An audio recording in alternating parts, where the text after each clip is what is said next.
Hello guys, నమస్తే. మనం సంక్రాంతి కోడిపుంజుని తయారు చేస్తున్నాం కదండి. అందులో ఫస్ట్ డీవార్మింగ్ చేసాం కదా.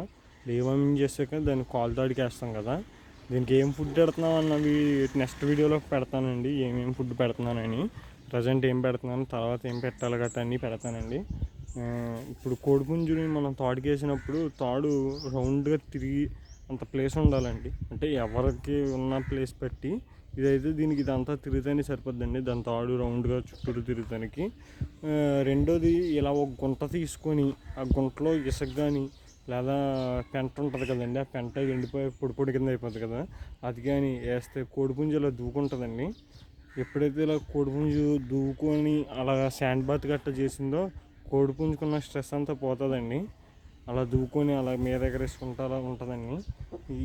ఇది మాత్రం కొంచెం ఏదైనా ఎట్టి పరిస్థితుల్లో ఇసుక ఉండి దూకునేలా ఉంటే కోడిపుంజు కొంచెం హెల్తీగా ఉంటుందండి.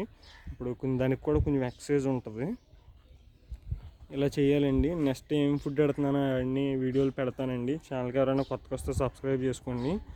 ఇంకొకటి, కోడిపుంజులు పెట్టలు కలిసి ఉండే కాడైతే గుడ్డుకొచ్చిన పెట్టలు మాత్రం ఉండవకండి. గుమ్మని తొక్కించుకుంటాయి కదా, అది అనుగుతుందండి పెట్ట.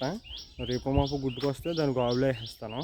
పెట్ట తొక్కించుకుందంటే పుంజు కొంచెం వీక్ అవుతుంది కదా, అన్నీ మేపాక వీక్ అవుతుంది కదా. కొంచెం అటువంటి పెట్టలు ఏమైనా ఉంటే దగ్గర రానివ్వకుండా కొంచెం తీసేసుకోండి.